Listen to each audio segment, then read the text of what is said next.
Bon, j'ai essayé de vous parler de la police un peu et de ce que j'en ai retiré pendant les 40 ans de pratique. Alors d'abord, quelques mots sur les forces de sécurité intérieure. La police nationale compte globalement 150 000 fonctionnaires. La gendarmerie nationale, elle, une centaine de mille. Je crois qu'il faut y ajouter bien évidemment les polices municipales qui prennent de plus en plus d'importance et qui comptent environ autour de 23 à 24 000 fonctionnaires actuellement. On peut y ajouter les douanes, 16 à 17 000 fonctionnaires. Ça fait qu'on n'est pas dépourvu. Si vous voulez, les forces de sécurité intérieure sont relativement nombreuses.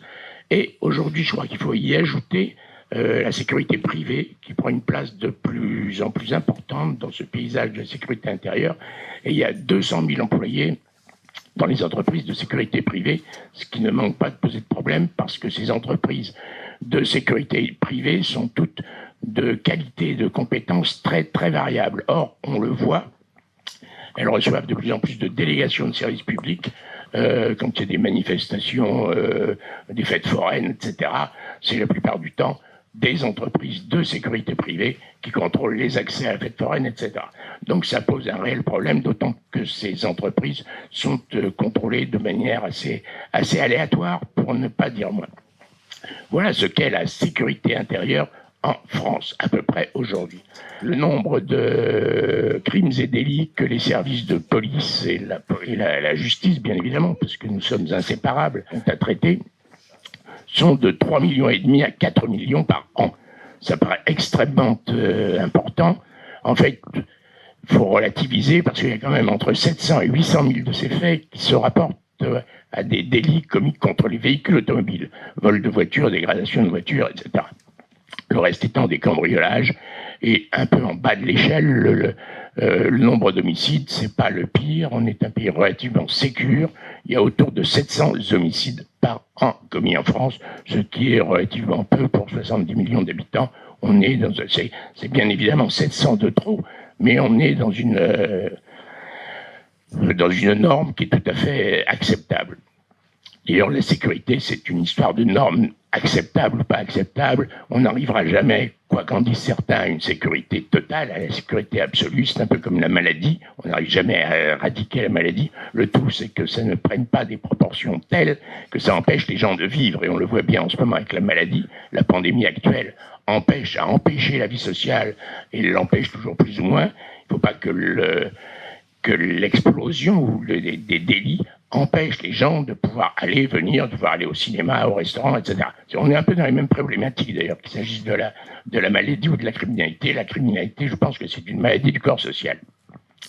Alors moi, comme vous l'avez dit tout à l'heure, Madame la Présidente, je suis rentré dans cette vaste entreprise, quelque part, qu'est la police nationale, 140 000 fonctionnaires, un peu par hasard. J'étais étudiant, et il fallait que je trouve du travail. Nous n'étions pas très loin de mai 68, en 1970, et ma foi, on ne demandait pas grand-chose pour entrer dans la police, même absolument rien, sinon le baccalauréat. J'ai rempli un dossier, 15 jours après, j'étais convoqué à ce qu'on appelait le bureau administratif, et on m'a remis sans aucune formation, sans aucun conseil, sans rien du tout, une arme avec 2 chargeurs, une paire de menottes, une clé d'avertisseur sonore, c'était cette espèce de borne qu'on trouvait dans la rue pour appeler le central de police, parce qu'il n'y avait pas de téléphone portable, bien évidemment. 2 bitumards, ce sont des plans des rues de Paris et de banlieue, le bitume, la rue. Et on m'a dit, ton commissariat d'affectation, c'est le commissariat de Montreuil-sous-Bois. J'y suis allé en métro, en ayant mis ce flingue que je ne connaissais pas, dont je ne savais pas me servir dans une enveloppe Kraft, je ne savais pas où le mettre. Et je suis arrivé au commissariat, j'ai vu le patron de ce service. Première question qu'il m'a posée, c'est « Qu'est-ce que vous savez faire ?» Je lui ai dit « Rien ». Et il m'a dit « Mais qu'est-ce que je vais faire de vous ?» C'est ainsi qu'a commencé cette carrière « Qu'est-ce que je vais faire de vous ?» Alors très vite, j'ai été pris par des anciens, entre guillemets, qui m'ont montré ce qu'était ce métier, qui m'ont expliqué ce qu'était ce métier. Et je me souviens d'une des premières choses qui m'a attiré vers ce métier. C'est un couple de personnes d'une 40aine d'années qui se sont présentées au commissariat et qui m'ont dit, voilà, on ne peut plus rentrer chez nous parce que notre fils, qui a un peu plus de 18 ans, nous bat nous empêche de rentrer chez nous. J'avais 23 ans, je venais d'un milieu normal, entre guillemets, je ne pouvais pas imaginer que des enfants battent leurs parents, je ne pouvais pas imaginer que des gens ne puissent pas rentrer chez eux, soient empêchés de rentrer chez eux du fait de leurs enfants. Je me suis dit, c'est un chouette métier, ça, quand même. C'est extraordinaire. Il y a quelque chose à faire. On n'est pas inutile, on sert à quelque chose. Il n'y a peut-être pas de mode d'emploi, mais au moins, il y a un certain nombre de choses à faire. Et puis, très, très vite, les affaires se sont succédées. Et assez rapidement, j'ai dû faire à mon premier Maccabée, premier contact avec la mort, un type passé sous le métro. Il n'y avait pas de caméra de vidéosurveillance à cette époque-là, c'était au métro Croix de Chavaux, dans mon commissariat. Il s'agissait de savoir comment cet homme était passé sous le métro, est-ce qu'il avait été poussé, est-ce qu'il était tombé parce qu'il voulait se suicider, est-ce qu'il avait eu un malaise. J'ai vite compris à quoi servait l'action de la police, c'était pouvoir dire un jour à un magistrat, ben voilà, il s'est passé plutôt telle ou telle chose pour orienter l'action de la justice. À cette époque-là, je vais vous situer un peu les choses dans le temps, le ministre de l'Intérieur s'appelait Raymond Marcellin. C'est à cette époque-là que j'ai découvert la police, à l'époque de Raymond Marcellin, absolument. Assez rapidement, j'ai passé le concours d'inspecteur de police parce que ce statut d'enquêteur, statut précaire, contractuel, ne pouvait pas déboucher sur grand-chose. Or, comme ce métier me plaisait, je me suis dit, il faut bien s'y ancrer quelque part dans cette profession. J'ai passé le concours d'inspecteur que j'ai eu et j'ai suivi 3 mois de scolarité à Beaujon. C'était en plein milieu de Paris, c'était l'école des inspecteurs. 3 mois, on était formés en 3 mois. Inspecteurs, aujourd'hui, ce seraient des officiers. Les officiers sont formés en 18 mois. Il y a une différence énorme. Et au bout de 3 mois, on était lâchés dans la nature à nouveau, mais c'était la première formation que j'avais, finalement, la première formation théorique que j'avais. Alors la formation était faite à cette époque-là par des gens qui étaient un peu à bout de souffle, en bout de carrière, ou qui avaient été triqués pour une raison ou pour une autre. Les formateurs n'étaient probablement pas les meilleurs policiers du monde. C'était un peu une voie de garage que d'être formateur. Donc la formation en pâtissait quelque part. À cette époque-là, la police, le paysage policier, c'est 140 000 policiers, il n'y avait que des hommes, ou à peu près que des hommes. C'était une police uniquement mâle. D'ailleurs, sur les affiches, c'était marqué « La police, un métier d'homme », et on voyait un mâle avec un menton bien carré, aucun diplôme exigé. Ça prouve le niveau d'exigence que demandait la société pour pouvoir devenir policier. Les choses ont quand même considérablement évolué. Alors le fait que d'une part, 70, c'était pas très loin de la fin de la guerre d'Algérie, qu'il n'y ait que des hommes, faisait qu'à cette époque-là, je vais pas vous mentir, la police était relativement rude, brutale, grossière et très alcoolisée. J'ai découvert un métier où, ma foi, la coutume voulait qu'à 10h du matin, on commence au vin blanc, qu'à midi, c'était les tournées de Ricard, et le soir, c'était le whisky. C'était un peu dans l'usage, et pour être admis, il fallait en passer par là. Bon, les choses, là aussi, ont considérablement changé. Alors, inspecteur, j'ai été nommé à la 4e BT. Les BT, c'était les brigades territoriales qui s'occupaient de la moyenne délinquance. J'ai découvert, là aussi, un certain nombre de choses, un métier toujours aussi passionnant.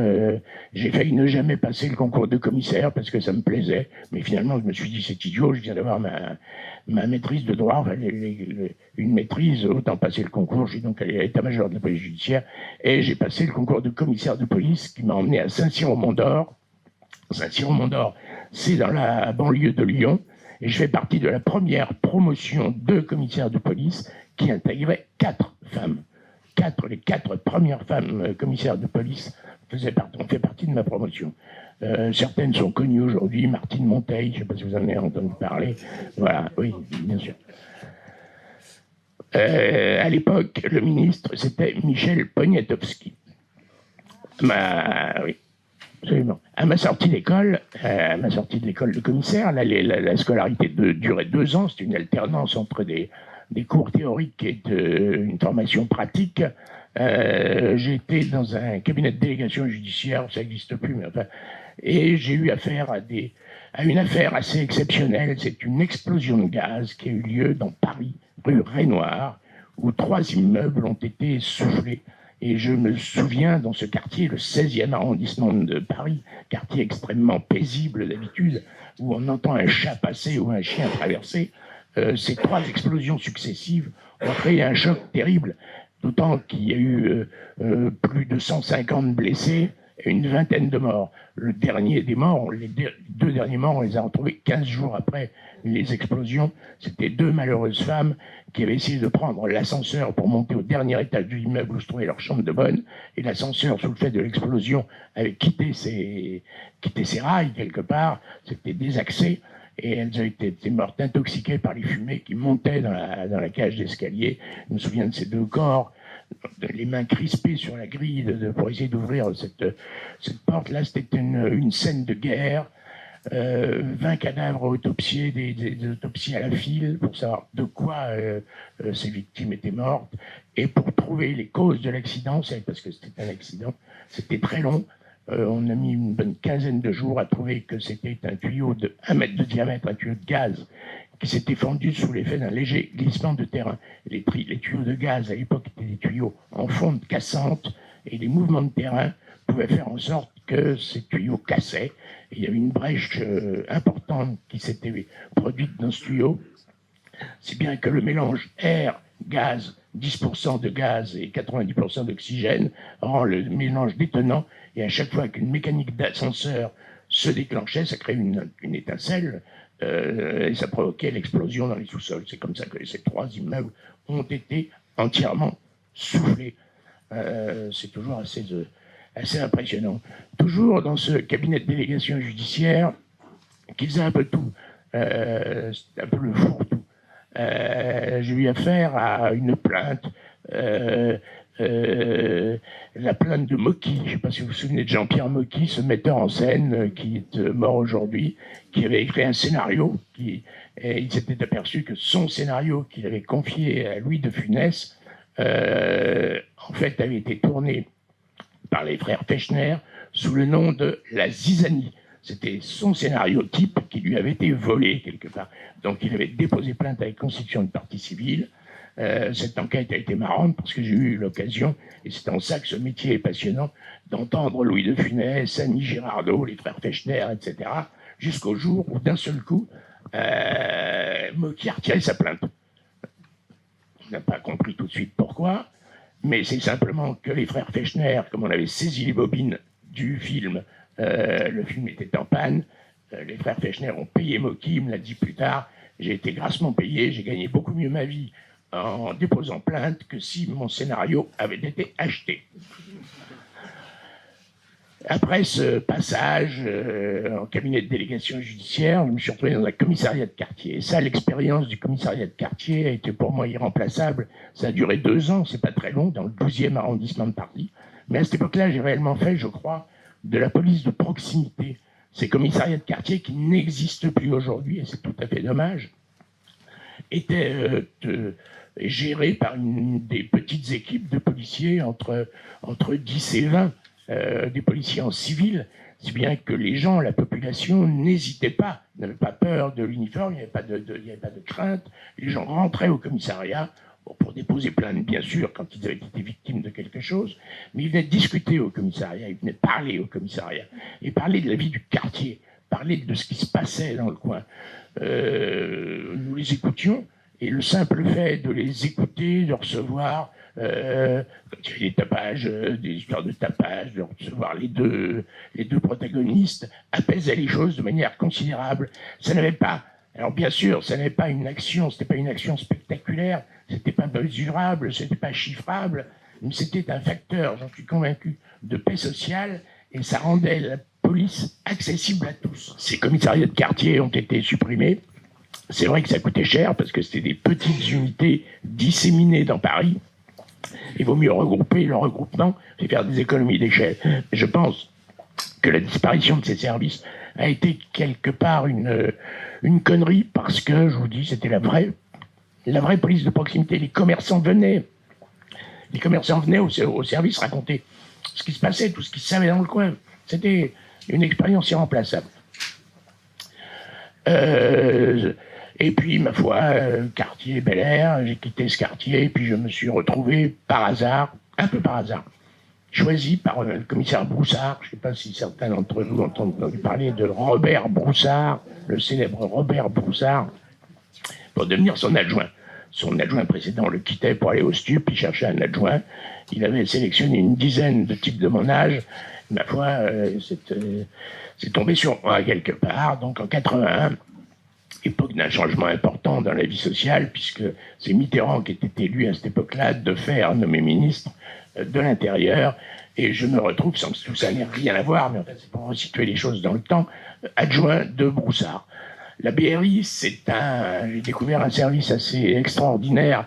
La BRI, c'est un service qui avait été créé en 1964 par un commissaire de police qui est mort aujourd'hui et qui avait eu cette idée originale que de renverser le système d'enquête ordinaire de manière dans la normalité des choses.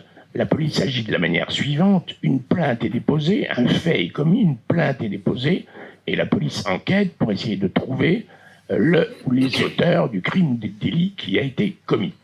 Or, en ce qui concerne à cette époque-là les vols à main armée, qui étaient très nombreux, ce système d'enquête ne fonctionnait pas. Les voleurs, les braqueurs, comme on les appelle, agissaient gantés, cagoulés, ne laissaient aucune trace, et bien sûr il n'y a aucun lien entre la victime et son auteur, donc toutes les enquêtes qu'on pouvait faire, tous les témoignages qu'on pouvait recueillir n'aboutissaient que très rarement, à moins que les braqueurs n'aient fait une maladresse importante. Donc l'idée de Lemoyle, François Lemoyle, le créateur de la BRI, était de renverser le système, c'est-à-dire plutôt que de partir d'un fait accompli, pour arriver vers des gens, partir de gens susceptibles de commettre des vols à main armée, les surveiller et attendre qu'ils passent au flagrant délit. Donc on constate, les policiers constatent le flagrant délit, le braquage, voient les malfaiteurs entrer dans la banque, ressortir avec le butin, et même plus qu'essaient, les interpellent le plus près possible, au plus près possible de l'action, pour les récupérer avec les armes, avec l'argent, de manière à ce que leurs auditions ne servent pas à grand-chose. Ils sont pris en flagrant délit, et comme on disait dans notre jargon, ils peuvent chiquer tout ce qu'ils veulent, ça ne change rien, ils ne peuvent qu'ergoter, c'est-à-dire jouer sur un certain nombre de petits détails sans importance. Alors c'est une méthode qui est extrêmement efficace, qui marche très bien, qui bien sûr est relativement risquée, parce que ces gens-là sont armés, il faut les interpeller dans la rue. C'est donc un service extrêmement bien entraîné, et la BRI, vous en avez tous entendu parler, c'est le service qui est intervenu au Bataclan en 2015, qui a fait cesser ce massacre au Bataclan en tuant deux des preneurs d'otages. C'est un service assez exceptionnel, dont je garde un souvenir extrêmement ému, parce que c'est un service très solidaire, on n'est pas nombreux, on est 60, 65, il y a une solidarité exceptionnelle. C'est des gens, vous savez, les fonctionnaires de police, c'est des gens qui viennent de tous les horizons. Il y a des gens qui ont bac+5, il y a des gens qui n'ont pas le bac, il y a des gens qui viennent de l'Est, de l'Ouest, du Centre, il y a toutes les opinions politiques, toutes les idées religieuses, et avec des gens très différents les uns des autres, qui probablement, dans la vie ordinaire, ne se seraient jamais rencontrés.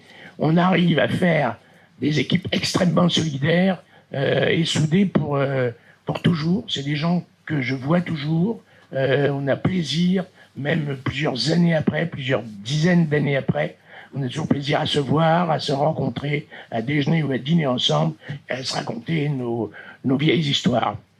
Ce service est un service absolument extraordinaire, absolument fabuleux. C'est là où j'ai eu à traiter.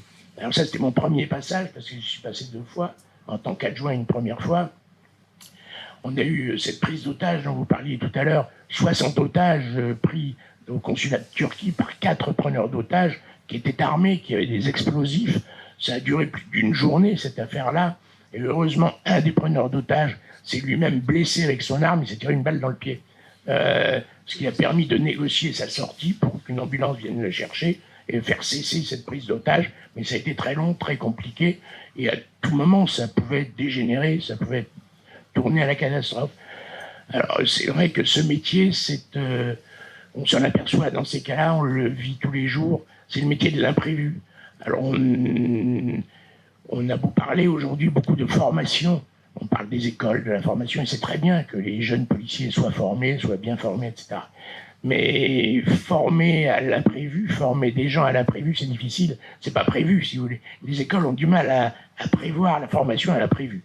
Il faut toujours savoir s'adapter. Et tout au long de ma carrière, j'ai entendu cette phrase de la part de mes supérieurs, surtout quand j'étais jeune: inspire-toi des circonstances. Et c'est vrai que c'est un métier où il faut réellement s'inspirer des circonstances, faut être réactif, il faut savoir s'adapter à la situation dans laquelle on se trouve, il faut savoir s'adapter au milieu social dans lequel on se trouve. On peut se trouver le matin devant des clochards. Il faut arriver à parler clochard, entre guillemets, à comprendre clochard. Et puis de l'après-midi, on peut se retrouver chez un ministre ou chez un haut fonctionnaire ou chez un PDG. Et là, il faut savoir parler aux fonctionnaires, PDG, au ministre. Il faut être caméléon quelque part. Il faut s'adapter au milieu dans lequel on se trouve en permanence.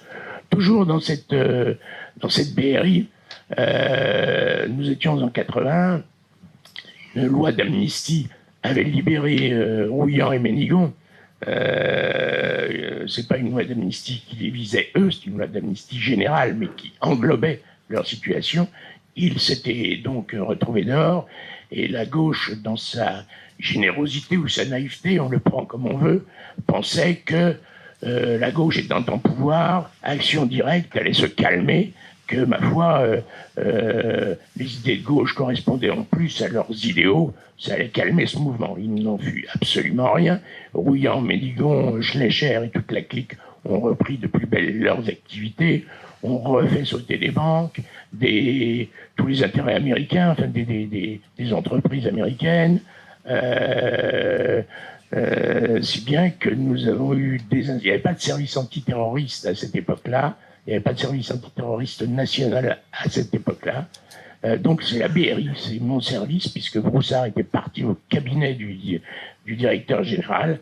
Je me retrouvais jeune commissaire, chef par intérim de la BRI, et on a été chargé de traquer Action Directe. On a eu de belles réussites. On a notamment retrouvé une centaine de kilos d'explosifs, de nombreuses armes dans un box à Paris en arrêtant 2 types. Et puis ensuite, on est arrivé à arrêter Schleicher qui était un membre extrêmement actif d'Action Directe, probablement le plus dangereux. On l'a arrêté au Pontet à Avignon, après une filature qui a duré 2 semaines. Je ne sais pas si vous vous rendez compte de ce que c'est. On part de chez soi le matin sans savoir ce qui va se passer comme d'habitude, et on ne rentre pas chez soi pendant 2 semaines. À cette époque-là, il n'y avait pas de téléphone portable. Et on a suivi des gens, les accords Schengen n'existaient pas non plus. Et on s'est retrouvé en Allemagne, on s'est retrouvé en Belgique, armés, avec des voitures de service, des voitures administratives, avec tous les risques que ça implique. On était dans l'illégalité la plus parfaite, quelque part. Tout ça était de la haute voltige, mais c'était indispensable, parce que, ma foi, ces gens-là étaient capables de faire un tas de choses. D'ailleurs, on l'a bien vu avec le PDG de Renault. Tuer le PDG de Renault, c'est quand même c'est assez monstrueux. Et ça n'a pas grand sens, d'ailleurs. Donc l'arrestation de Schleicher, 2 semaines, ça suppose 2 semaines de filature, ça suppose beaucoup de monde. Quand on voit aujourd'hui les fichiers S et qu'on se demande, certains se demandent pourquoi ne sont-ils pas surveillés. Pour surveiller une personne, un terroriste, il faut une quinzaine de fonctionnaires. Pour le surveiller 24 heures sur 24, il faut une quinzaine de fonctionnaires et une dizaine de voitures. Il n'y a que comme ça que ça peut tenir. C'est donc énorme, c'est des dispositifs extrêmement importants, et ça ne peut pas être fait par n'importe quel fonctionnaire, uniquement par des fonctionnaires extrêmement entraînés, extrêmement compétents et extrêmement bien équipés.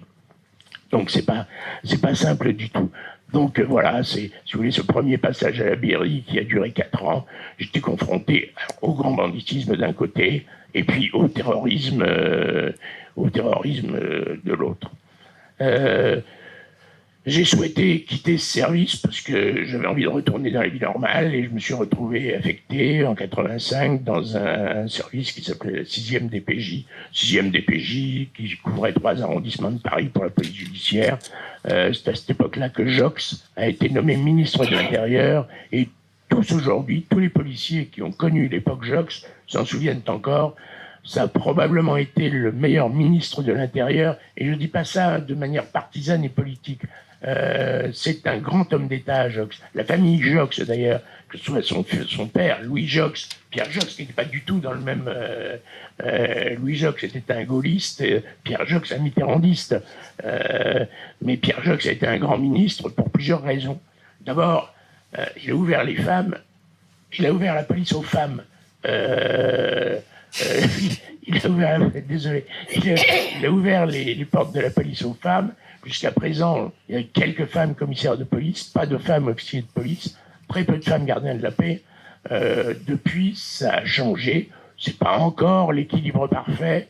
Il y a 23% de femmes dans de femmes dans les services actifs de police pour 77% d'hommes, et dans les services administratifs, c'est exactement l'inverse. C'est 80% de femmes et 20% d'hommes. Mais enfin, ne serait-ce que les 22-23% de femmes qui sont dans les services, ça change complètement le paysage policier. Ça a rendu les hommes moins brutaux, moins grossiers, moins alcoolisés aussi. Les hommes ne se comportent pas de la même manière quand il y a des femmes dans les services que quand il n'y en a pas. Et puis c'est une manière différente de voir les choses aussi. C'est un équilibre professionnel. Ça a créé un réel équilibre dans les services. Ça a changé beaucoup de choses. En même temps, dans cette même époque, les années 85, Joxe a créé ce code de déontologie qui n'existait pas avant. À l'époque, tout le monde rigolait. Aujourd'hui, il est affiché dans tous les commissariats et tout le monde essaie de le respecter. 85-86, c'est aussi une grande époque, puisque c'est l'année de la création de la sous-direction de la police technique et scientifique. On vous parle aujourd'hui beaucoup d'ADN, beaucoup d'empreintes digitales. C'est grâce à cette sous-direction, c'est grâce à la création de cette sous-direction des affaires techniques, de la police technique et scientifique, que la police a considérablement évolué. Quand je suis rentré dans la police, on vivait encore à l'époque de Bertillon, ou à peu près, c'est-à-dire au début du XXe siècle. 85, ça a été un vrai virage dans la police nationale. Ouverture des concours aux jeunes femmes, code de déontologie, création de la police technique et scientifique, et puis des plans. Quand on achetait une voiture, quand on achetait un matériel, on pensait à sa réforme. On savait qu'au bout de 4 ans ou 5 ans, ce matériel serait obsolète et qu'il faudrait prévoir un budget pour le remplacer. On prévoyait également un budget pour l'entretenir. Alors que jusqu'à présent, ce n'était pas du tout le cas. C'était des politiques au coup par coup. Aussi bien pour le recrutement des fonctionnaires que pour l'achat des matériels. Donc tout ça a changé considérablement le paysage policier. C'est à cette époque-là que, ma foi, à la 6e DPJ, j'ai eu l'occasion ça c'est une anecdote, de rencontrer Gainsbourg et Dutronc. Gainsbourg, la fille de Gainsbourg, Charlotte Gainsbourg, avait été victime d'un projet d'enlèvement par 3 fils de bonne famille, d'ailleurs, qui avaient volé des armes au commissariat du 5e arrondissement de Paris, qui voulaient l'enlever et demandaient bien évidemment une rançon à ses parents. Leur projet a été déjoué, les écoutes téléphoniques ont permis de savoir ce qu'ils voulaient faire.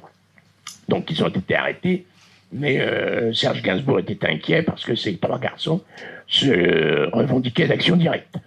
Et comme j'étais un peu un spécialiste d'action directe, entre guillemets, il était venu me voir, il avait voulu me voir pour me demander si il ne faisait pas du tout partie d'action directe, c'était une espèce de couverture que ces garçons se donnaient. Donc j'ai discuté avec Gainsbourg et on a sympathisé parce que c'est un type sympathique et en plus qui aimait bien la police, tout le monde le sait. Alors ça s'est bien passé, on avait bouffé ensemble, on se connaissait bien, j'allais chez lui le soir, etc. Jusqu'au jour, j'ai retrouvé Gainsbourg et Dutronc dans un bureau du service, je n'y étais pas à ce moment-là. On arrivait au service, je les vois dans un bureau du service. Ils étaient à 3 ou 4 grammes, en train d'entendre un gardé à vue. Dutronc était à la machine à écrire et Gainsbourg posait des questions aux détenus. C'était assez impressionnant. Le détenu avait les yeux qui lui sortaient de la tête en se demandant où il était tombé, ce qui lui est arrivé. Bon, on a remis les choses en ordre. Un vrai OPJ est revenu entendre ce gardé à vue et j'ai prié Dutronc et Gainsbourg d'aller continuer leur connerie ailleurs. Mais le détenu a été déféré au parquet, bien évidemment, le soir. Il a raconté au substitut qu'il l'a vu. que, ma foi, il avait été entendu par Gainsbourg et Dutronc. C'est là où les choses se sont un peu compliquées, parce que le substitut m'a appelé, bien évidemment, en disant, j'explique au substitut, mais oui, que bien sûr, Gainsbourg était venu au service, qu'il était au service aujourd'hui, avec son copain Dutronc, pour l'histoire de l'enlèvement de sa fille, et qu'il avait croisé dans le couloir chez les détenus, et qu'ils avaient discuté ensemble, mais qu'en aucune manière il s'agissait d'une audition, etc. Bon, il m'a cru, il m'a pas cru, peu importe, ça expliquait les choses, tout est... ça n'est pas allé plus loin. Aujourd'hui, je pense que ça serait plus difficile à expliquer. Nous n'aurions plus de problème. Donc, après ce passage à la 6e DPJ, qui était un service territorial, qui m'a permis de me réancrer dans le quotidien, de me réancrer avec des autorités locales, me voilà propulsé à la BRB, la Brigade de répression du banditisme. C'est un très gros service, la BRB à Paris, qui compte pas loin de 200 fonctionnaires, et qui fait vraiment de tout. Dans le banditisme, ça va du vol à la roulotte, vol d'objets d'art, les braquages de banques, les homicides commis à l'occasion de braquages. Enfin, c'est vraiment les galeries Lafayette de la police nationale. Bon, là, il s'est passé un tas de choses, bien évidemment, mais je me souviens surtout d'un événement important. C'est le Thierry Paulin. Depuis les années 82-83, un homme non identifié, inconnu, tuait des femmes âgées, à Paris. Il les torturait de temps en temps, faisait boire du desktop, les tuait et il laissait les cadavres avec un oreiller sur la tête. L'argent piqué était relativement peu important, mais il n'y avait pas beaucoup d'éléments d'enquête. Il y avait des empreintes digitales, mais empreintes digitales qu'on ne trouvait dans aucun des fichiers que nous avions. À l'époque, les fichiers des empreintes digitales étaient des fichiers régionaux. C'était région par région, il n'y avait pas de fichier national. Nous étions en 85-86, il faut bien imaginer qu'en 85-86, il n'y avait pas l'informatique était naissante, donc ce n'était pas possible d'avoir un énorme fichier national. Bien, par le fait du hasard, un des homicides a été commis dans le 14e arrondissement, et le procureur de la République de l'époque a saisi la BRB et non pas la brigade criminelle. La brigade criminelle était saisie des 18 homicides précédents et la BRB a été saisie du 19e homicide, celui commis contre la veuve Germont. Je me souviens tout à fait de son nom, la veuve Germont. Alors plutôt que de travailler comme la criminelle, c'est-à-dire faire des constatations, etc., ce qui ne venait pas à grand-chose, moi je me souvenais très bien que des femmes avaient été agressées, des femmes âgées, mais avaient survécu, et que c'était probablement le même agresseur. Donc on a repris leurs témoignages, et en reprenant leurs témoignages, de manière plus détaillée, et puis en entendant aussi tous les gens qui faisaient de la voie publique, les fonctionnaires qui faisaient de la voie publique pour voir s'ils avaient vu, entendu quelqu'un, etc., on a réussi à faire un portrait robot un vendredi soir d'un Antillais aux cheveux blonds. Le signalement qui ressortait, c'était un Antillais aux cheveux blonds. On a fait porter ce portrait robot écrit à la main, il n'était pas dessiné, c'était une description sur une feuille de papier. Dans tous les commissariats de police de Paris et de banlieue, et dès le mardi suivant, un de mes collègues me téléphone en disant, en revenant du resto, j'ai croisé un type qui correspond bien, un Antillais aux cheveux blonds, etc. Je lui ai demandé de venir, il est au commissariat actuellement, qu'est-ce que tu veux que j'en fasse? Je lui ai dit, bouge pas, j'envoie 2 mecs, j'envoie 2 fonctionnaires de mon service, ils reviennent avec l'Antillais aux cheveux blonds, qui s'appelait Thierry Paulin, je le fais descendre à l'identité judiciaire, relever ses empreintes digitales, et c'était les empreintes digitales de celui qui avait tué une femme dans le 18e arrondissement, c'était le premier homicide qu'il avait commis. J'avais donc en face de moi Thierry Paulin, le tueur des femmes âgées de Paris, donc 19 homicides à son actif. C'est assez impressionnant. Je me souviens de l'avoir entendu en long, en large, en travers. Il m'a raconté tout ça avec une froideur extraordinaire, comme s'il me racontait qu'il était allé acheter une baguette de pain ou un paquet de bonbons. C'était assez étonnant. Il était plutôt sympa. Il m'expliquait que, ma foi, ces femmes étaient âgées, que de toute façon, elles allaient mourir relativement bientôt. Donc, ah oui, non, je vous assure. Et que c'était pas si grave que ça. Alors, bien sûr, on rentre toujours dans le jeu des gens, hein, c'est assez pervers, mais c'est obligé. Et il m'a raconté 22 homicides. Il m'a parlé de 22 homicides, nous en avions 19 de répertoriés. On a cherché les 3 qui nous manquaient, on n'a jamais trouvé. Il décrivait des immeubles pourtant de manière assez précise, et je pense que ce sont 3 crimes qu'on appelle des crimes parfaits, c'est-à-dire que ces victimes sont passées pour des morts naturelles, parce que le médecin d'état civil qui est passé n'a pas vu qu'il y avait des traces de strangulation ou des traces suspectes, et ces malheureuses femmes sont, entre guillemets, mortes de mort naturelle. Bien, enfin, il n'a jamais été jugé, parce qu'il est mort en prison, il est mort du sida, à prison de la santé. Alors, Thierry Paulin, on dit que c'est le tueur mais en fait, il est mort innocent. À la mesure où il n'a pas été jugé, il est innocent. Et c'est pas le seul cas d'innocent. Tous les gens qui se suicident avant que le verdict soit prononcé meurent innocents. Vous allez réfléchir, il y en a plus d'un, hein, ça arrive relativement souvent. Ça pose un problème d'ailleurs. Est-ce que... Alors bien sûr, la mort arrête les poursuites. C'est dans notre droit, c'est pas dans tous les droits. Tous les droits ne sont pas faits ainsi. Dans le nôtre, c'est ainsi. La mort interrompt l'action publique. L'action interrompt les poursuites. Donc tous ces gens meurent innocents. Il y en a d'autres, il y en a une bonne vingtaine comme ça. C'est assez... De Ligonnès aujourd'hui qui est innocent. Hein. S'il meurt demain, si Dupont de Ligonnès venait à mourir de maladie, parce qu'il est vivant, venait à mourir de maladie, il mourrait innocent. Bon, voilà l'histoire de Thierry Paulin. C'est le premier tueur en série auquel j'ai eu affaire. Quand je suis rentré chez moi le soir, j'ai vu ma femme et je lui ai dit, il est sympa ce type. Elle m'a dit, t'es devenu fou. Elle n'avait pas entièrement tort. C'est vrai que... Alors moi, je le trouvais sympa parce qu'il m'avait tout raconté, évidemment. Et sans agressivité, les choses avaient été relativement faciles, donc il était sympa, parce que moi, mon but, c'était qu'il me raconte tout. Voilà, mais c'est vrai que c'est une déformation. C'est une déformation, quelque part. On finit par être un peu déformé. Après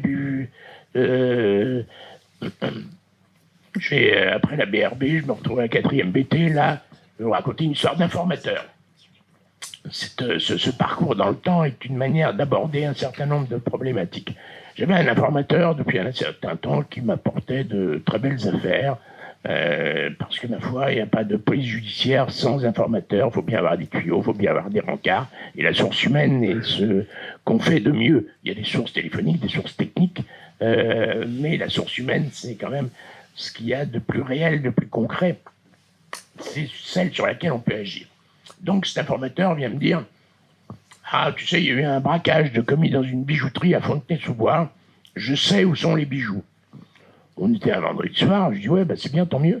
Viens me voir vendredi, puis viens me voir lundi, puis on verra comment on goupille ça, comment on arrange ça pour faire sortir les bijoux de chez le receleur. » Elle me dit « Ouais, ok. » Mais ça n'a pas duré le week-end. Le samedi soir, je reçois un appel téléphonique chez moi d'un officier de police judiciaire de Fontenay-sous-Bois. Il me dit, on a arrêté un type, monsieur Machin, c'était mon informateur, il vient de braquer quelqu'un à domicile au 6e étage de l'immeuble de telle adresse. Il avait une fausse carte de police, un vrai flingue. Il dit qu'il a fait ça selon vos instructions et que c'est vous qui lui avez filé le flingue et la fausse carte de police. Ah, je dis, bravo PJ, et vous avez pris tout ça par procès verbal? Il me dit, oui. D'accord. Et vous avez prévenu le parquet? Oui, j'ai prévenu le parquet. Mais bon, c'est mal parti. Pour moi, ça va être compliqué. Ça va être un peu compliqué. Donc, je téléphone dès le lendemain matin au parquet en expliquant, voilà, les déclarations de type, vous êtes au courant. D'abord, j'aimerais bien que ce ne soit pas le commissariat de Fontenay-sous-Bois qui soit saisi parce que j'ai peur qu'ils ne comprennent pas les subtilités de ce genre de choses, mais qu'un service un peu plus... Le parquet me dit, ok, on va saisir la BRB.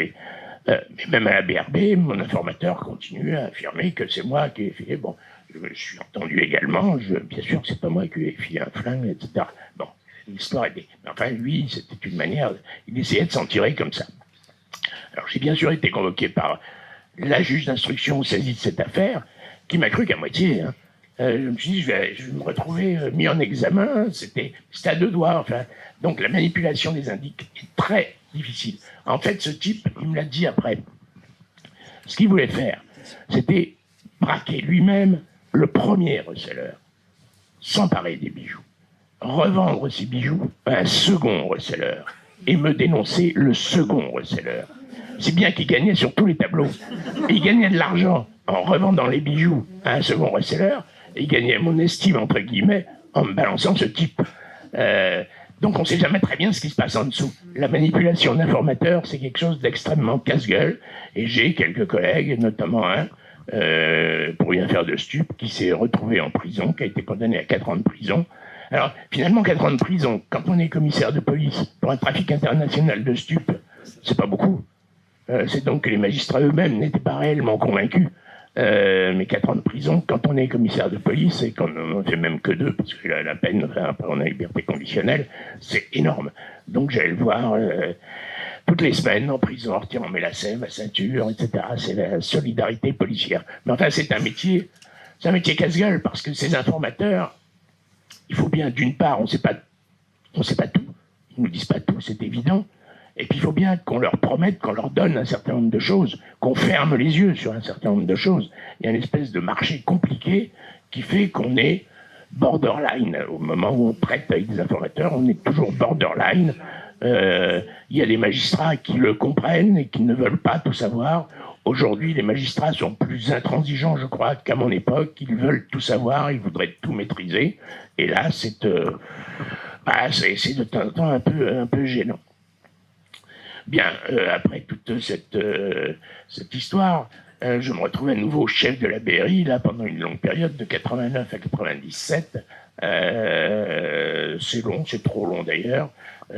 Juste 3 ministres, Jox, Quilès, Pasqua et Debré. 4 même, ce qui fait pas mal.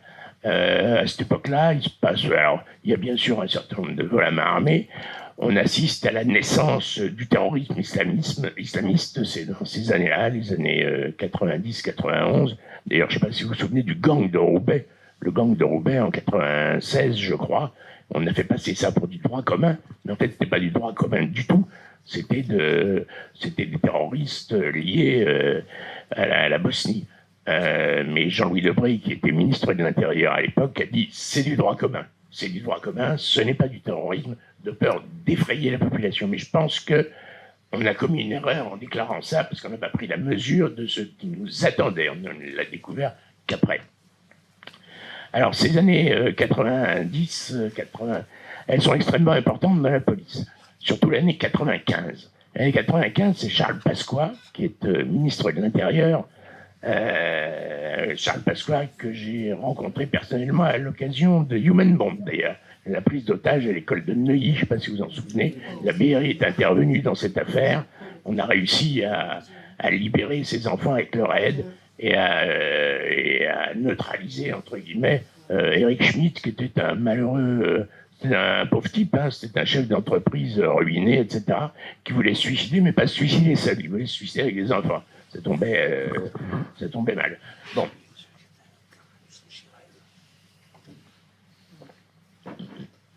Donc après que cette affaire ait été résolue, Pasqua nous avait invités à boire un coup au ministère de l'Intérieur, champagne, etc. C'était du Pasqua tout craché, ça. C'était très sympa, d'ailleurs, on a passé une après-midi sympa. Après 2 jours épuisants, on a passé une après-midi assez sympa. Donc Pasqua, en 95, a fait la plus grande réforme de la police qui ait jamais existé, je crois. C'est la réforme des corps et carrières. Il a eu cette idée assez brillante et originale, mais qui a eu des conséquences, qui a toujours des conséquences redoutables, c'est de diminuer considérablement l'encadrement de la police, de diviser par 2 le nombre de commissaires, de diviser par 2 le nombre d'officiers. Alors évidemment, on fait des économies d'échelle, puisque globalement, un commissaire coûte 3 gardiens et un officier coûte 2 gardiens. En supprimant un certain nombre de commissaires, un certain nombre d'officiers, on peut recruter un peu plus de gardiens. On peut donc dire, je diminue les budgets, mais j'augmente le nombre de policiers. C'est extrêmement astucieux. Seulement, on en arrive au fait qu'aujourd'hui, les 140, 150 000 policiers sont dirigés non plus par 2500 commissaires de police, comme c'était le cas en 95, mais par 1300 commissaires de police. Et encore plus grave pour les officiers, il y avait 22 000 officiers. Aujourd'hui, il n'y a plus que 8 000 officiers. Donc la police nationale, les 150 000 fonctionnaires de la police nationale ont un encadrement globalement de 10 000 cadres supérieurs, ce qui est très faible pour des services qui ont une action quotidienne, qui sont dans la rue au quotidien, etc. C'est pour ça que la police se sent aujourd'hui abandonnée, c'est en partie à cause de ça. Ça a eu une autre conséquence, cette vaste réforme qui a mis une trentaine d'années à rentrer réellement en application. Comme toutes les réformes de fond, il faut une génération pour qu'elle rentre réellement en application. C'est que, ma foi, le nombre d'officiers de police judiciaire, qui étaient autrefois uniquement des officiers, c'est-à-dire des inspecteurs principaux, comme on diminuait le nombre d'officiers, il n'y avait plus assez d'OPJ. Donc on a donné cette qualification d'OPJ à des gardiens de la paix. Au bout de 6 mois de formation et d'un examen relativement sommaire, ils ont la qualification d'officier de police judiciaire. L'officier de police judiciaire, c'est quand même des prérogatives assez exceptionnelles. Ça permet d'arrêter des gens, ça permet de faire des perquisitions, perquisitions sans demander l'autorisation du parquet, placer en garde à vue sans demander l'autorisation du magistrat, ça permet de faire des saisies, ça permet de pratiquer des écoutes téléphoniques, enfin un certain nombre de choses attentatoires à la liberté individuelle. Or, on a aujourd'hui des OPJ qui sont pour certains des gardiens de la paix, qui ont 4 ou 5 ans d'ancienneté, qui ont suivi une formation juridique de quelques mois et passé ce bloc OPJ qui est purement théorique et qui n'ont que très peu d'expérience. C'est pas la meilleure des choses, d'autant que ces gardiens de la paix aujourd'hui, étant OPJ, disent ne dépendre que du parquet. Ils tendent à s'exonérer de leur hiérarchie administrative, parce que c'est vrai que l'OPJ n'a de compte à rendre qu'au parquet ou qu'au juge d'instruction. Donc ils mettent sur leur porte officier de police et un tout petit judiciaire. Si vous voulez, ça fausse un peu l'organisation interne des services. C'est pas la meilleure chose c'est pas la meilleure chose qui existe. Bon, ça c'est cette réforme de 95 qui est toujours en vigueur aujourd'hui et qui fait c'est en partie une des causes pour laquelle on entend dire que la police va mal, et c'est vrai qu'elle va mal, qu'elle se sent abandonnée. C'est vrai qu'elle est abandonnée, la hiérarchie est de plus en plus éloignée, puisque, étant très peu nombreuse, il y a énormément de tâches de gestion, il y a beaucoup de relationnaires à faire. On ne peut pas à la fois être avec ses troupes et auprès du préfet et auprès du procureur et en train de gérer de l'argent, du carburant, etc. On est sur une ligne de crête qui est très difficile. La hiérarchie s'est éloignée de la base et la base se sent abandonnée. Alors abandonnée de la hiérarchie et abandonnée de la population. C'est ce genre de problème auquel on est confronté aujourd'hui. Bon, toujours à la BRI, j'ai eu affaire à un tas d'affaires, dont un braquage. Pour arrêter les braqueurs, il y a eu trois fusillades dans la même journée, une le matin, une à midi, une le soir. C'est à ce moment-là où j'ai demandé à quitter la BRI, ça faisait 7 ans, 8 ans que j'y étais. J'ai dit, bon, ça suffit, stop, ça va être le coup de trop bientôt. J'ai envie d'aller ailleurs. Je suis parti au SDPJ 94, un service départemental, c'était très bien. Je suis pas resté longtemps parce que on m'a demandé de prendre l'état-major de la police judiciaire. Et j'ai pris l'état-major de la police judiciaire pendant 2 ans. Alors l'état-major, c'est un gros machin, c'est le phare de la police judiciaire quelque part, c'est là où arrivent toutes les informations, on repart toutes les informations, c'est la tour de commandement, la tour de pilotage. Alors c'est assez, c'est pas passionnant, mais ma foi, il faut dire que c'est indispensable, c'est incontournable. À cette époque-là, le préfet de police voulait que je prenne l'état-major de la PUP qui venait d'être créée, la police urbaine de proximité. Je n'ai pas voulu. Et il m'a dit, écoutez, vous ne serez jamais nommé contrôleur général. C'est la raison pour laquelle j'ai demandé à quitter la préfecture de police pour aller au SRPJ, à DRPJ Versailles. Et le directeur général de la police nationale, puisqu'il y a toujours une sorte de rivalité entre le directeur général de la police nationale et le préfet de police, m'a nommé dans les 15 jours qui suivaient contrôleur général. Voilà. Et j'étais patron de la PJ Versailles, qui est un superbe service, alors moins important que la DRPJPP. La DRPJPP, c'est 2500 fonctionnaires. Versailles, c'est 450 fonctionnaires. Seulement, l'avantage qu'on a à Versailles, c'est qu'on les encercle. On a toute la petite couronne, il y a tous les départements de la grande couronne, le Val d'Oise, les Yvelines, la Seine-et-Marne, plus à l'époque, il y avait Lyon et l'Eure-et-Loire. C'est un gros cercle. C'est assez ingérable d'ailleurs parce que c'est c'est assez disparate, c'est assez compliqué, c'est des populations différentes. Enfin, c'est pas facile du tout, mais c'est un service passionnant. Alors c'est dans ce service, oui, que j'ai eu à connaître, hélas, de la disparition d'une petite fille qui s'appelle Estelle Mouzin. C'était le 9 janvier 2003. Une petite fille, ma foi, qui a disparu sur le chemin entre son domicile et l'école, ou plutôt entre l'école et son domicile. À l'époque des faits, on a travaillé comme des fous furieux, on n'a absolument rien trouvé. On a fait vider un dépôt d'ordures, on a fait une perquisition dans une ville entière, dans toute Guermantes, 400 pavillons perquisitionnés simultanément à 6 heures du matin. C'est un travail énorme. On a interrogé tous les satellites de la Terre pour savoir s'il n'y avait pas une photo satellitaire d'une voiture dans Guermantes à ce moment-là. Guermantes, c'est une ville où il y a très peu de commerce. C'est une ville de la banlieue parisienne de laquelle les gens partent le matin et rentrent le soir pour aller travailler. Personne n'avait rien vu, personne n'a rien entendu, il n'y avait aucun témoin. Bon, aujourd'hui, les choses ont évolué.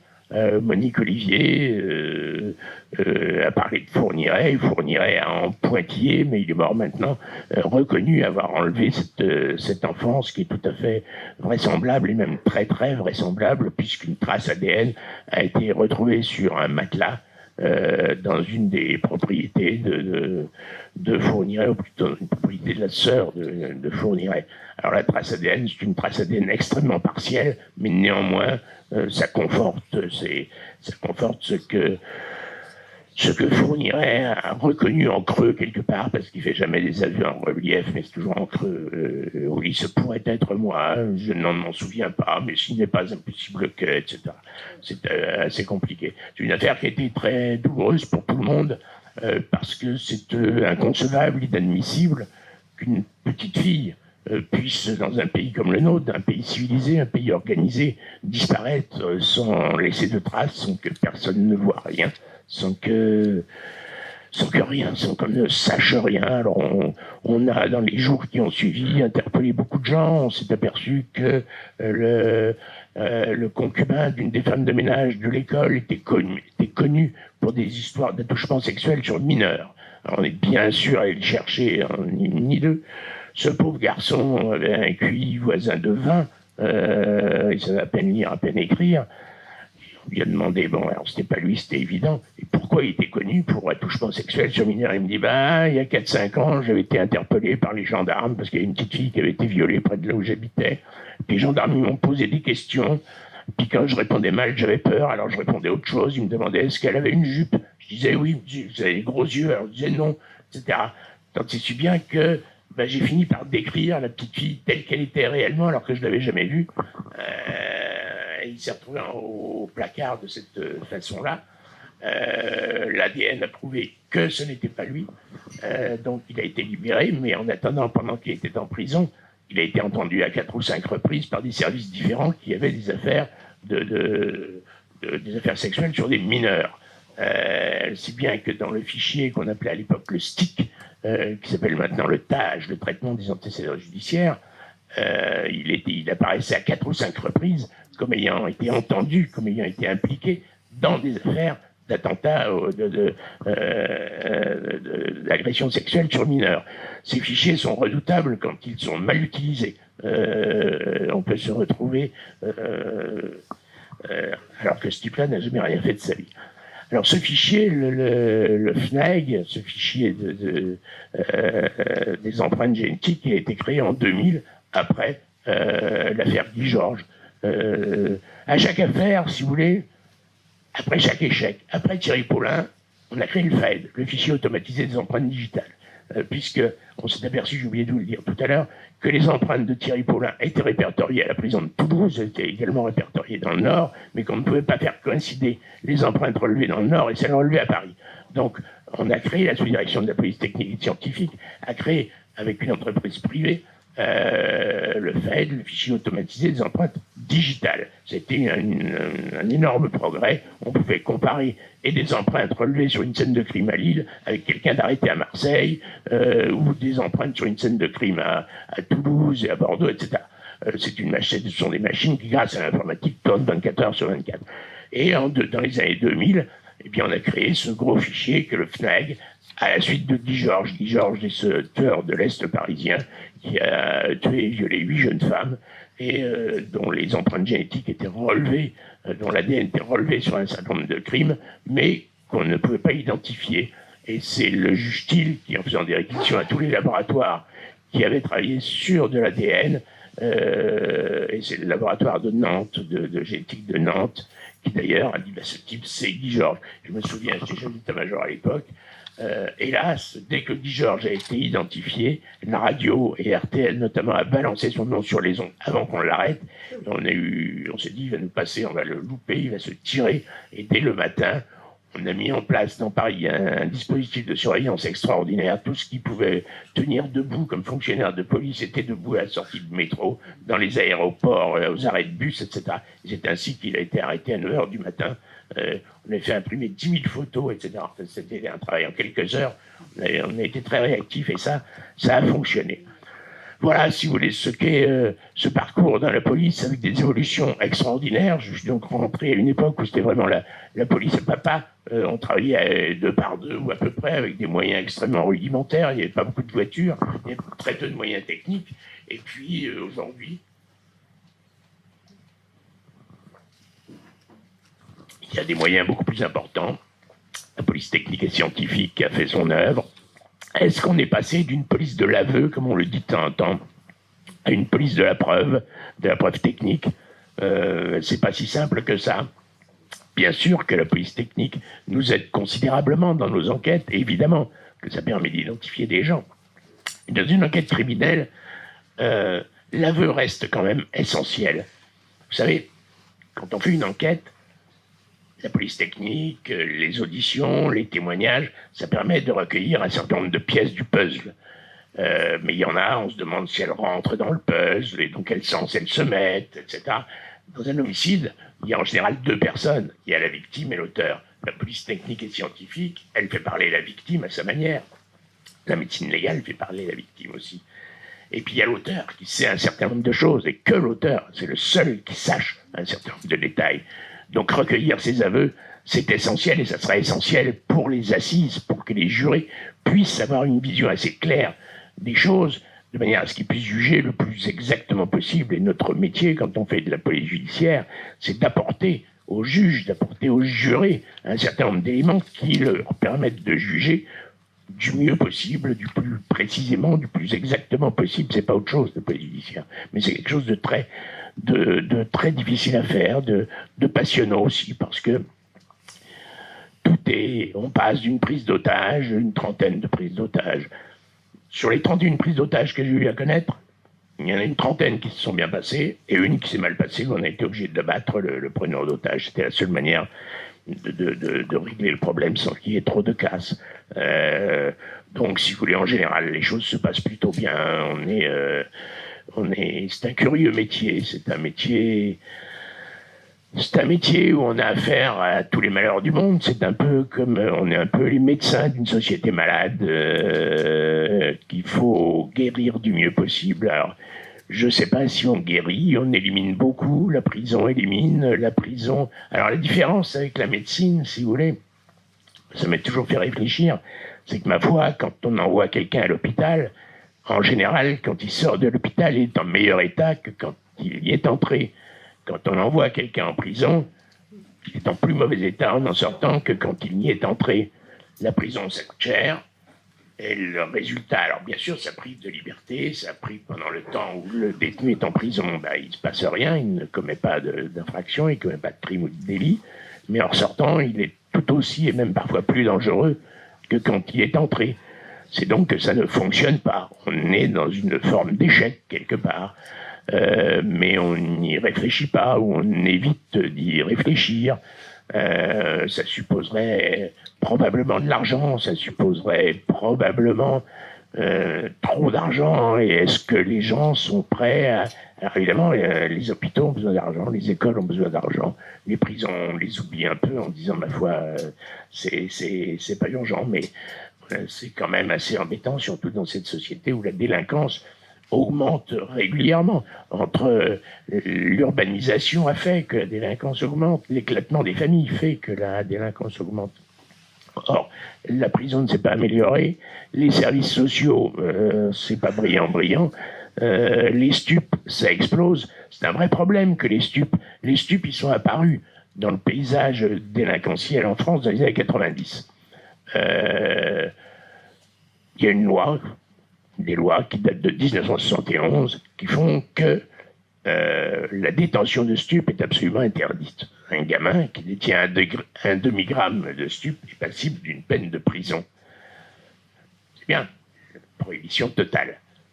On s'aperçoit aujourd'hui qu'on est le pays le plus gros consommateur de stupes, le pays européen le plus gros consommateur de stupes avec la répression, la législation la plus répressive. Mais on ne se pose pas de questions. Il faudrait peut-être s'en poser. On a un certain nombre de problématiques comme ça. Je crois que on part au plus pressé, mais sans se pencher réellement sur les problèmes. On a oublié la criminologie. La criminologie, c'est une science qui est très utilisée au Canada, en Suisse, dans un certain nombre de pays. En France, on était bon à une époque.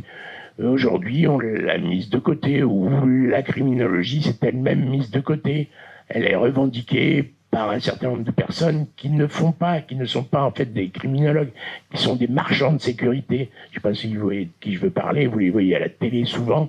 Ce sont des sociologues qui font commerce de sécurité, qui sont pour la police de proximité quand la gauche est au pouvoir, pour la police d'intervention quand la droite est au pouvoir, parce que c'est vrai qu'on oppose ces deux polices, ce qui est une connerie d'ailleurs, intervention, proximité. La police, elle ne peut être que de proximité. Aujourd'hui, on l'oublie un peu. C'est vrai qu'on voit la vraie police de proximité, c'est les polices municipales, c'est plus la police nationale. Je le déplore profondément, mais c'est vrai que les policiers nationaux sont tellement tirés à hu et à dia qu'ils n'ont plus le temps de faire de rondes, des patrouilles. Ils interviennent en fourgon casqué, etc.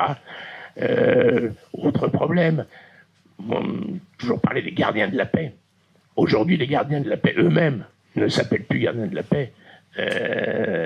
Ils s'appellent forces de l'ordre. C'est pas pareil entre gardiens de la paix et les FDO, les forces de l'ordre. Ils se qualifient tels.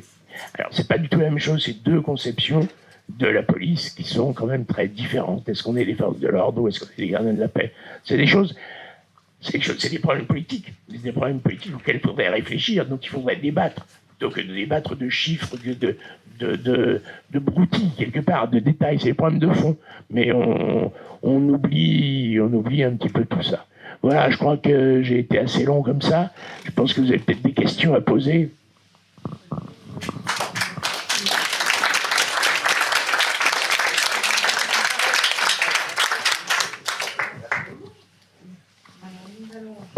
Est-ce qu'il marche celui-là? Oui. Qui a des questions à poser? Levez la main, puis comme ça, oui, monsieur Empereur. Une pour le moment. Deux. Bon. Oui, monsieur le contrôleur général, merci pour cette superbe conférence qui vient compléter beaucoup celle que nous avions fait en visio il y a quelques mois. Absolument. Avec vous. J'ai deux questions. Une question purement anecdotique de méthode de travail et puis une question plus générale. La question anecdotique, je l'évacue tout de suite. Quand on regarde une série policière ou un film policier, on voit toujours au commissariat les inspecteurs de police ou les policiers travailler sur un mur avec des photos, des liens, etc. Est-ce que c'est une réalité ou est-ce que c'est purement du cinéma, quoi, disons? Alors c'est plutôt du cinéma qu'une réalité. Dans les affaires très complexes, c'est vrai qu'on fait les schémas sur des tableaux, etc. Mais c'est pas dans la grande majorité des cas, c'est pas comme ça que ça se passe. Il n'y a pas des grands tableaux. Non.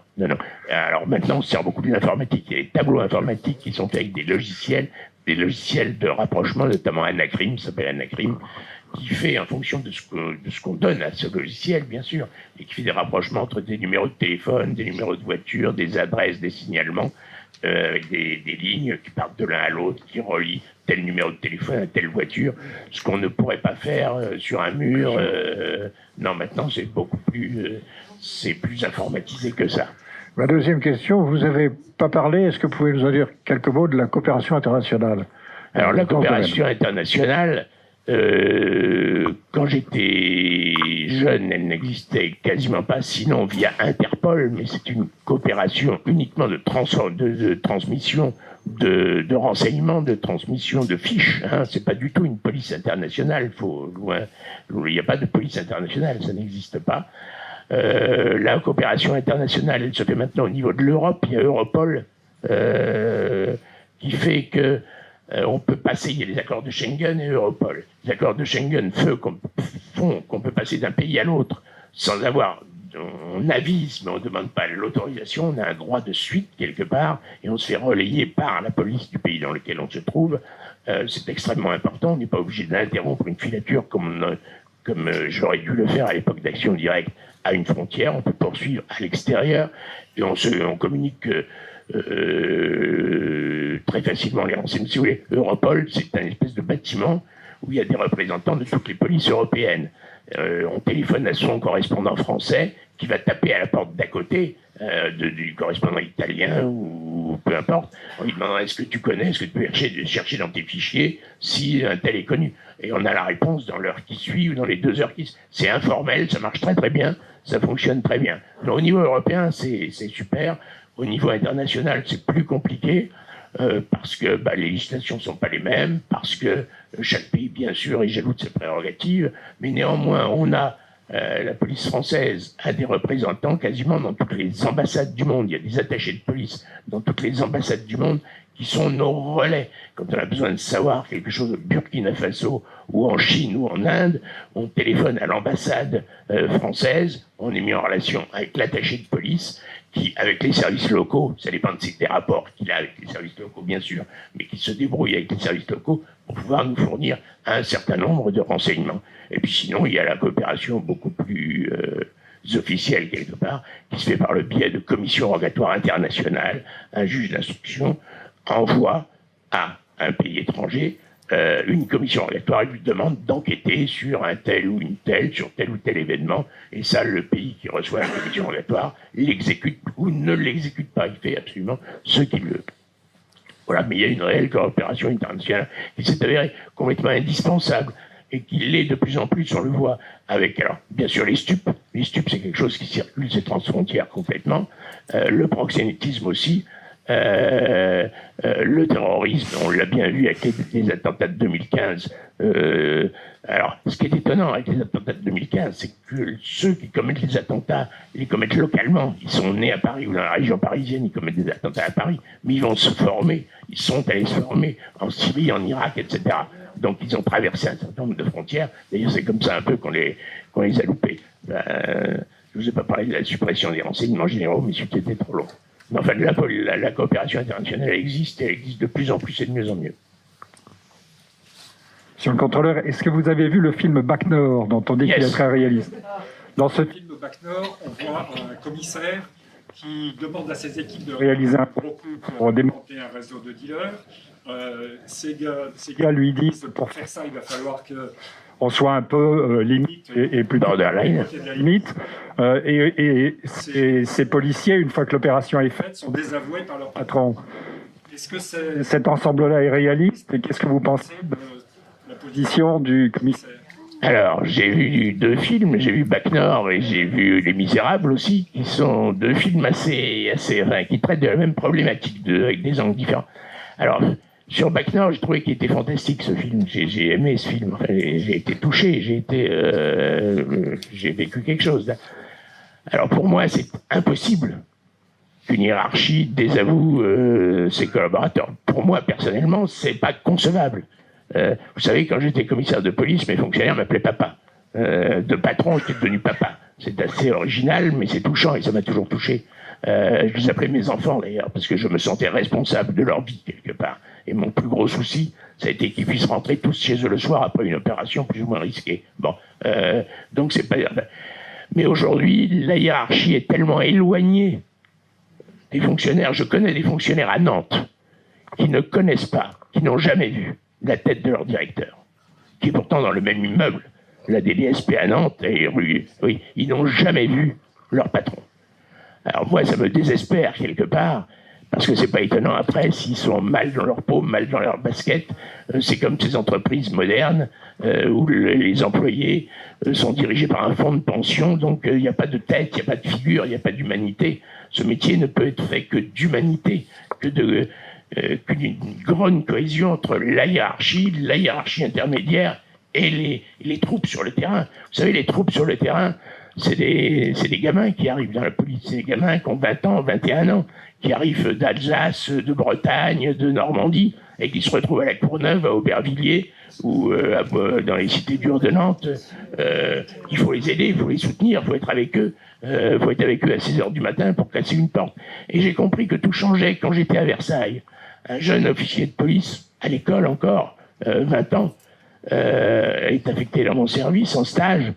Et je lui dis, demain, il y a une opération stup, je sais plus où, dans une cité pourrie. Il me dit, ah bon, je me mettrai à la radio. Au pupitre radio. Je dis, mais non, mais c'est pas ça du tout. Tu vas aller avec les gars. Tu vas aller casser les portes avec eux. Et c'est comme ça que tu seras un jour reconnu comme étant un chef légitime. Si tu es à la radio, d'abord, ce que tu diras, ils ne croiront pas parce que tu es beaucoup trop jeune, t'as jamais. Bref. Et puis tu verras rien, tu ressentiras rien, tu n'auras jamais aucune légitimité. Pour être légitime, faut aller, enfin au front, c'est un bien grand mot, mais il faut aller sur le terrain. Il ne s'agit pas d'être le meilleur, le plus beau, mais non, il faut être avec eux, il faut les soutenir moralement, faut être complètement avec eux, bien sûr. Alors tout ça existait à mon époque, d'abord parce qu'on était plus nombreux, donc au début de sa carrière, on pouvait aller sur le terrain. Aujourd'hui, comme ils sont beaucoup moins nombreux, c'est vrai qu'on voit des chefs de service qui ont 25, 26 ans et qui sont dans leur bureau et qui passent leur vie dans leur bureau. Donc jamais ils n'auront cette légitimité humaine qu'on pouvait obtenir comme ça en étant sur le bitume. Ouais. Alors c'est vrai que quand on n'est pas avec les fonctionnaires à l'extérieur, c'est vrai qu'on peut avoir tendance à désavouer. C'est vrai que ce qu'ils font, c'est maladroit, c'est mal fait, c'est pas comme ça qu'ils doivent faire, ils se prennent comme des manches. Mais parce qu'on leur dit pas comment il faut faire, parce qu'ils sont laissés à l'abandon, parce qu'on leur laisse faire une connerie. Enfin, c'est vrai que c'est une connerie, récupérer les stupes, là, c'est moyen faible. Mais on leur dit pas comment s'y prendre, parce qu'il y a une autre manière de faire qui serait bien plus maligne. Mais ils sont laissés là, et leur chef leur dit, moi j'ai jamais dit ça. Ah ouais, ouais. Et ça c'est la cata. C'est vrai que c'est la cata. Est-ce que vous pouvez me dire comment vous recrutez vos informateurs? On met pas de petites affiches dans les journaux, il n'y a pas de petites annonces sur le Bon Coin. Les informateurs, c'est des voyous. C'est des gens alors, il y en a beaucoup dans le milieu des stupes, parce que les stupes, on est dans un domaine concurrentiel. Si vous voulez, dans un même réseau, il y a ceux qui veulent faire tomber ceux qui sont au-dessus, donc ils viennent les balancer. Il y a ceux qui veulent faire tomber le réseau voisin et qui viennent les balancer. C'est pourri de chez pourri, hein. C'est que ça. De toute façon, les informateurs, ils ont un intérêt quelque part. Ils ont toujours un intérêt. Et ça vaut pas. C'est jamais les petits saints, c'est même. C'est des traîtres.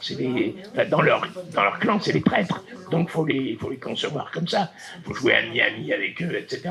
Mais il faut être vachement prudent. Mais ça manque pas d'informateurs. On en a. Le tout, c'est d'en avoir des assez fiables, assez malins, qui puissent durer un peu dans le temps. Parce que souvent, ça tourne mal. Actuellement, on reparle de l'enfant Mouzin qui n'a jamais été retrouvé. Et vous évoquiez dans votre programme, malheureusement, que vous avez eu affaire à cette recherche. Actuellement, est-ce que vous êtes au courant de quelque chose? Est-ce que on vous contacte? Est-ce que vous suivez encore? Alors, si vous voulez, je suis encore un tas de choses. D'abord parce que je fais de la télévision. Et pour préparer les émissions de télévision, je me renseigne et je suis resté au courant de ce qui se passe dans la police. En ce qui concerne l'affaire Estelle Mouzin, en tant que telle, non, je ne suis pas plus informé que vous et je ne veux pas l'être parce que ce serait J'ai fini, moi, je suis à la retraite de mon métier. Je ne veux pas détenir de secrets que je n'aurais pas à détenir. Je suis ça comme quand je vais à Versailles, parce que j'y vais toujours de temps en temps. On en parle avec les gens de Versailles, mais je cherche pas à savoir des choses que je n'aurais pas à savoir, pas du tout. On en parle de manière plutôt émotionnelle d'ailleurs, en se souvenant de ce qu'on a fait, de tout ce qu'on a fait, et du ressenti qu'on a eue, parce que c'est un métier. On ressent beaucoup d'émotions, en fait. On vit beaucoup d'émotions très, très, très fortes. Mais on les étouffe quelque part. Elles rentrent, elles s'empilent, elles s'entassent, parce que les choses succèdent aux choses. On n'est pas là, on n'est pas dans l'empathie, on n'est pas... Et puis, quand on est à la retraite, les choses ressortent, bien évidemment, parce qu'on reste on est des humains comme tous les humains. Et là, à cette époque-là, il y a une période où la carapace se fend. Elle n'existe plus parce qu'on n'est plus confronté à ce genre de choses. Donc les souvenirs reviennent de manière de temps en temps assez difficile, assez pénible, mais c'est normal, si vous voulez. On peut pas, sinon ça serait inhumain. Donc quand on se revoit entre gens qui ont travaillé sur une même affaire, on en parle, mais d'une manière beaucoup plus humaine, beaucoup moins technique, beaucoup plus humaine quelque part. Ouais. Thierry Paulin, 19 ou 22. C'est un fou. Voilà comment on pourrait peut-être y penser. Alors justement, comment est-ce qu'on arrive à faire la part de Alors, fou. moi je ne suis pas psychiatre. Non, les mais psychiatres font leur métier. Thierry Paulin n'est pas fou du tout, je l'ai entendu, il est extrêmement lucide, il était très clair, il a de la mémoire, il racontait ça de manière très froide, très claire, avec des détails sur chaque homicide. C'est un pervers, c'est une perversion. C'est des gens qui sont... Alors si vous voulez, je l'ai vu aussi, parce que j'ai vu Guy Georges aussi. C'est des gens qui n'ont pas du tout la même sensibilité que vous et moi. C'est des gens qui ont un aspect secret extrêmement important. On a tous un jardin secret, on a tous un aspect, mais il est en général minime par rapport à l'aspect extérieur, par rapport à l'aspect visible. C'est comme de Ligonnès, c'est comme un certain nombre. La face cachée, c'est tous ces gens-là est énorme, elle est extrêmement importante. C'est comme les icebergs, il y a 10% qu'on voit et 90% qu'on ne voit pas. Et c'est là-dedans que se trouve leur perversion, leur fantasme. Guy Georges le raconte très bien dans ses PV. Il dit voilà, je me levais un matin, je savais qu'aujourd'hui je tuerais. Je m'asseyais à une terrasse de café, je commandais un café que je payais tout de suite, je regardais les jeunes femmes passer, et d'un seul coup je me disais c'est celle-là. Il se levait, il la suivait, la malheureuse elle était foutue, elle ne le savait pas, il la suivait jusqu'à ce qu'elle rentre chez elle, etc. Thierry Paulin, c'était un peu le même mécanisme. Elle me disait, je voyais dans la rue une femme qui avait un peu de mal à marcher, etc. Elle me disait c'est celle-là, et il entrait derrière elle dans l'immeuble, etc. C'est des types qui n'ont pas de... Ils ont très peu d'affect. Alors, chez tous les tueurs en série, on retrouve un phénomène commun, ce sont des enfants, ils ont tous eu... Alors, c'est n'excuse en rien ce qu'ils font, c'est pas du tout ça. Ils ont tous eu une enfance massacrée. Ils ont tous eu une enfance extrêmement difficile, même massacrée. Alors, heureusement, tous les enfants qui ont une enfance massacrée ne deviennent pas tueurs en série. Sans ça, ce serait la Saint-Barthélemy. Mais néanmoins, c'est un trait commun. Et quand on voit à la télé la manière, récemment il y a eu quelques émissions sur la manière dont on traite les enfants maltraités, comment les familles d'accueil, etc., qui ne sont pas toujours les plus adaptées, enfin notre système n'est pas le plus performant du monde, ça peut créer ça peut avoir des conséquences énormes.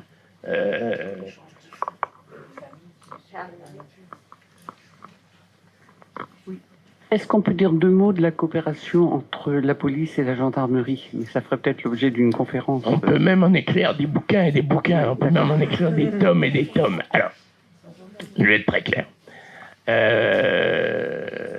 Bon, vous savez, la police, on est des civils, la gendarmerie, ce sont des militaires. Cette réforme Pasqua, de 95 toujours, a fait qu'on nous a donné, en tout cas un certain nombre, des noms de militaires. Il y a des lieutenants, des capitaines, des commandants. C'est peut-être pas ce qu'on a fait de plus adroit, parce que on n'est pas militaire, on n'a pas de grade militaire. Enfin, je ne sais pas d'où on a sorti cette idée. Avant, on était inspecteur, officier de police ou inspecteur principaux, etc. Inspecteur, ça avait un sens. Donc, ça a créé une espèce de rivalité déjà, ça. Ensuite, jusqu'à Sarkozy, les deux corps, ces deux forces de police, l'une dépendait du ministère des Armées, l'autre du ministère de l'Intérieur. Aujourd'hui, on a tout fait dépendre du même ministre, du ministre de l'Intérieur, en imaginant que ça allait régler un certain nombre de problèmes. En fait, ça n'en a réglé aucun. Quand on met les crocodiles dans un même marigot, ça ne marche pas, ils ont tendance à se bouffer encore plus que quand ils sont dans les marigots séparés. Et alors, on n'a pas de difficultés personnelles. Moi, je me suis toujours bien entendu avec les gendarmes. Je suis fils de militaire, vous savez, mon grand-père était colonel, etc. Mais c'est l'institution, c'est d'institution à institution qu'on a des rivalités, qu'on a des différends, parce qu'on se demande laquelle veut bouffer l'autre. Et on est dans cette perspective permanente.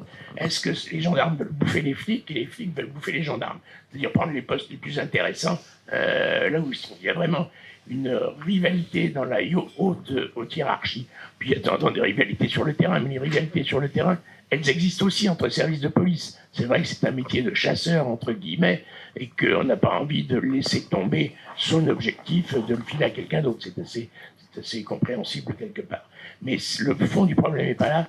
Le fond du problème, il est dans cette rivalité sur la répartition des postes ou sur la direction des grands services. On est en train de créer un gros service de cybercriminalité que nous n'avons pas et qui est indispensable, parce que la guerre de demain, ce sera une cyberguerre quelque part.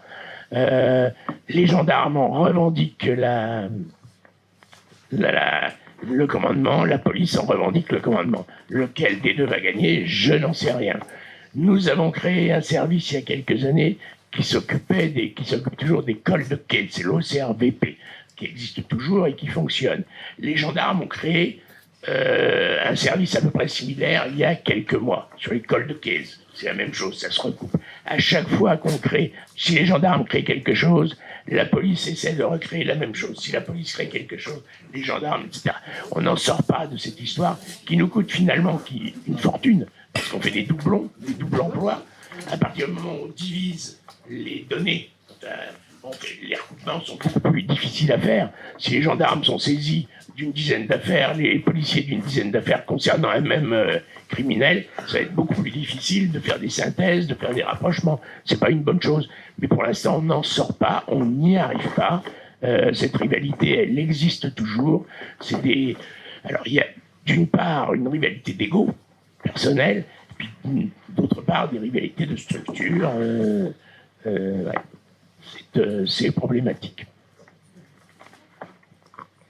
Je voulais savoir quel est votre ressenti en tant que policier quand vous voyez que sur des affaires comme de Ligonnès, Jonathan Daval, pourquoi pas bientôt Cédric Jubilard, on fait des séries et des films sur ces affaires. Quel est votre ressenti en tant que policier?